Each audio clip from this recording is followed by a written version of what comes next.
Yo, what's up, guys? What is going on? Hope everybody's doing well. Chelsea versus Fulham 2-0, and that VAR call was just something else, wasn't it? Honestly, the way King scored that goal, just completely taking out Tosin, and then shooting it where, like, Sanchez was not going to get to that ball whatsoever. Left him completely rooted with nothing to do.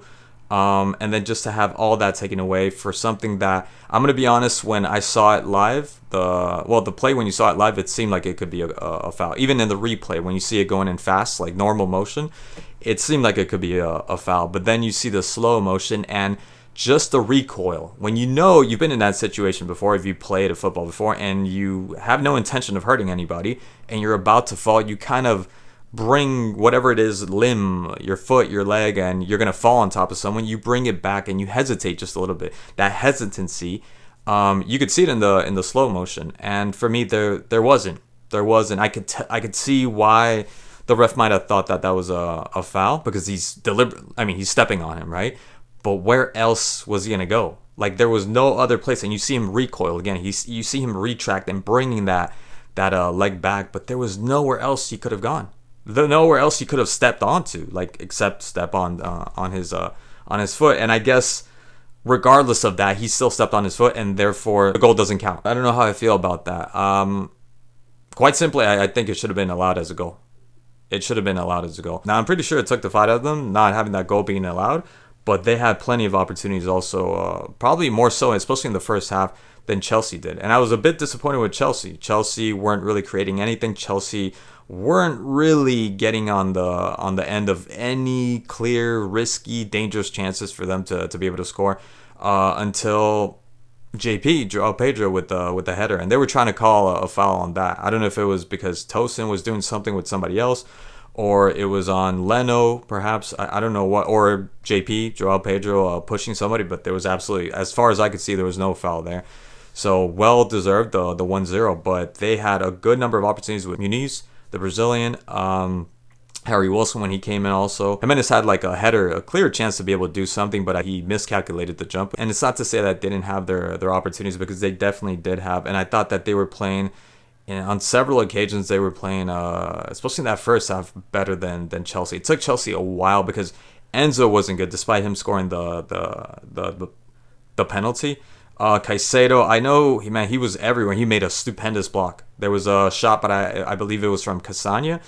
Really good build-up from Fulham, and the block from Caicedo out of nowhere. He just came out of nowhere so fast, so quick. But after that, I didn't really feel like he had that match, the usual matches that you get from Caicedo. I still thought he played well, but not as good. I think the best player was either Cucurella or Malo Gusto, and I'm going to go with Malo Gusto. Malo Gusto was just making some incredible runs to the back and then going forward as well, and starting to play from the back. I thought he was really good in this game, and he should have. I don't know who got the man of the match, but I would have given it to Malo Gusto. Malo Gusto was excellent. He was excellent in this game. Esteval wasn't doing, again, too much, as well as, what's his name, Joao Pedro wasn't also doing as much either.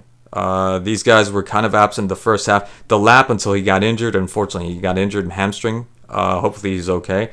Weren't doing that much, but the Lap was the one that was making most of the runs, because obviously he was up in the front.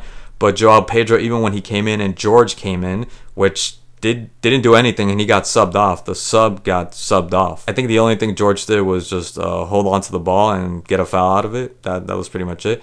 But Joao Pedro wasn't doing anything until he scored the goal. But later on in the second half, he became a little bit more involved and active. Really good center. I think it was from Neto that got to the end of it, or maybe Joao Pedro. I think it was Neto that ended up centering the ball, and he just made his way through the Fulham defenders, and almost at the end to be able to make it a 3-0. I think it was a 2-0 at that point. It was towards the end of the game.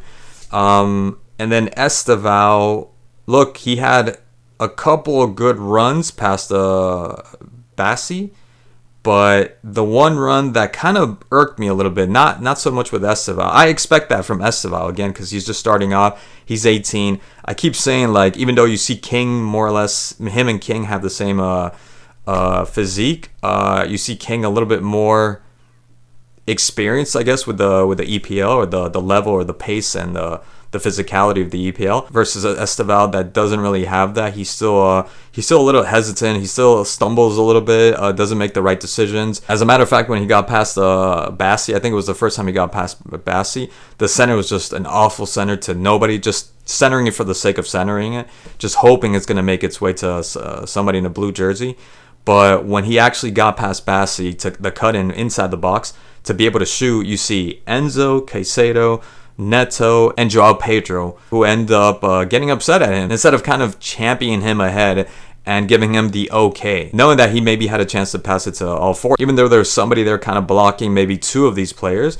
But I thought he did what he needed to do because it wasn't an easy save for Leno. Leno had to put in some work when he went down and try to, which he saved, try to block the shot. So I did not like that, because if it wasn't for him, who's creating anything up front? Joao Pedro wasn't creating anything up front. Yeah, he did end up getting the goal and then getting towards the end of the goal later. I think he had also a shot from inside the box.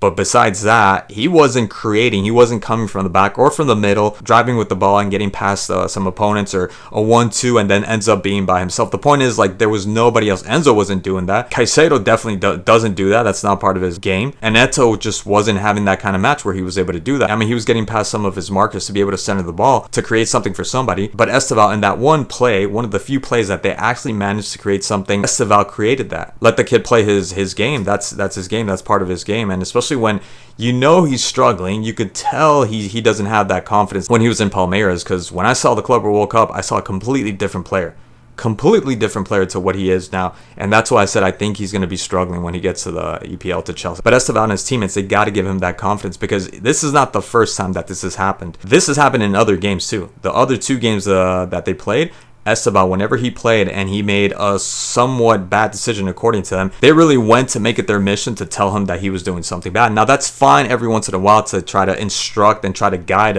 someone that's young, but it seems like it's coming from a place of just being angry at the person. But anyways, Chelsea win 2-0 against Fulham.